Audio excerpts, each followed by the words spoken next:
My name is Dr. Marie Soledad Nelson. I was part of the Haiti Outreach Mission team that went to Haiti to respond to the victims of the earthquake. On short notice, HOM assembled a small group of primarily healthcare providers, and off we went to the Dominican Republic. Once we were there, we then boarded a bus that took us about 7-8 hours to drive from the Dominican Republic to Port-au-Prince. When we arrived in Port-au-Prince, regardless of how much exposure you had seen on the television or how much you anticipated the total demolition of the city would be, one could not imagine it as it actually was. It was horrific. For me, as a native of Haiti, what was difficult to see was neighborhoods that I knew or that I was familiar with growing up there as a child that were completely destroyed. There was not an area that we traveled through that was not affected in the Port-au-Prince or Pétionville area.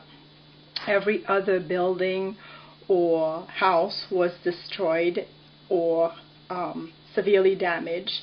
And what I had difficulty with was some of the collapsed buildings and homes. Sometimes I was concerned as to whether or not there could have possibly still be someone trapped inside. My name is Catherine August, and I went down to Haiti to help the victims of the earthquake with the Haiti Outreach Mission. I went with them because I felt as a Haitian American that I wanted to participate in helping the people that were affected. I went as a translator for the medical staff that went. We were thankfully able to provide a tremendous amount of much needed medical supplies to 3 hospitals in Haiti: Hôpital de la Communauté, Hôpital de l'Fatma, and Hôpital de la Paix. The majority of the supplies were donated to Hôpital de l'Fatma.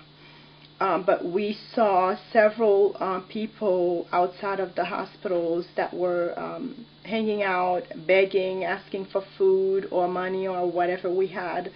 Part of Hôpital de l'Fatma was damaged, and patients were being treated in tents outside.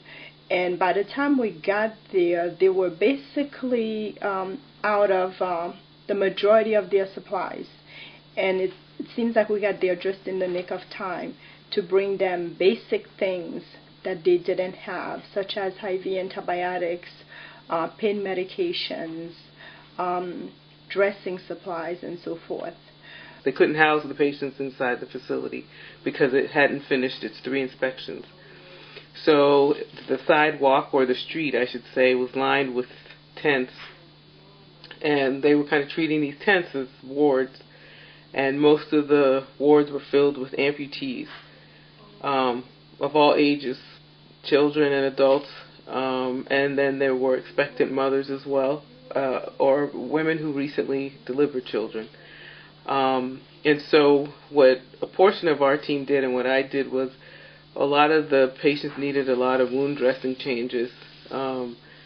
Wounds should be changed daily, and for a lot of these patients they are changed maybe every 2nd or 3rd day, and not changing the wound frequently increases the chance of infection. So that was something that I helped with, and many of us helped with. It seems strange to say this was a beautiful case that we worked on, but we had a family where all 3 members of the family were burned.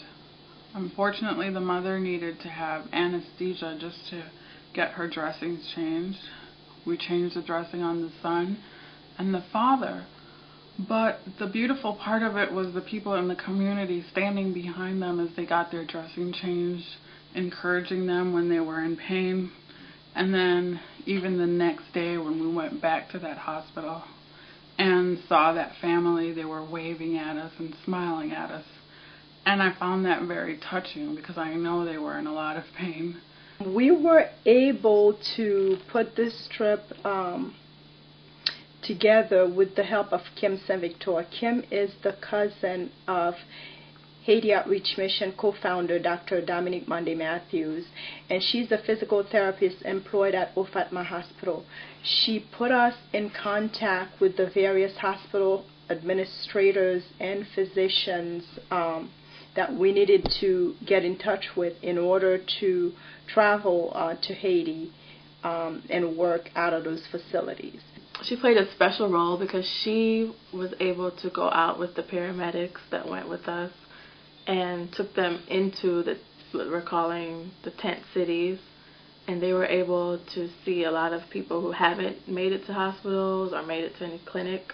So I thought that was a real important part of the trip, where we were able to be effective and help people that really needed help. Most of the tents were homemade tents of sticks and sheets and blankets, and then you had some that were Coleman tents. One of the large soccer fields in Petionville, they actually were quite ingenious in that they had arranged their tents to resemble the arrangement of how their houses are arranged on the streets. So they had street names on the corner, and then they had their house number on their tent, and sort of keeping everybody in the same order that they were prior to the earthquake. So we thought that was kind of ingenious to, I guess in their mind, keeping some of the same order in their lives. There was beginning to be when we were there, which was towards the end of January, beginning to be a major exodus from Port-au-Prince to the surrounding countryside, where people could find housing and shelter and food with relatives or other people who could care for them. Out of all of this tragedy, maybe one thing good that came out of it is that internationally everyone was working together for a common good, and that was to save lives. I don't know how well we'll coordinate in terms of really helping the people that don't have legs anymore have a prosthesis again, and maybe getting therapy to learn how to walk again and use it. Those are the challenges that are much more complicated and much more long-standing, and take more of a commitment, and that's really the challenge that the world has, is that those kind of things. What's difficult for me now probably is not being able to not think about it every night, at least when I go to bed. I think about the people, the vast numbers of people that we pass by in the tent cities. So every night when I go to bed, that's the thing that I think about. With that, I'm in my warm bed, and there are so many people that have lost their homes and don't have anywhere to go.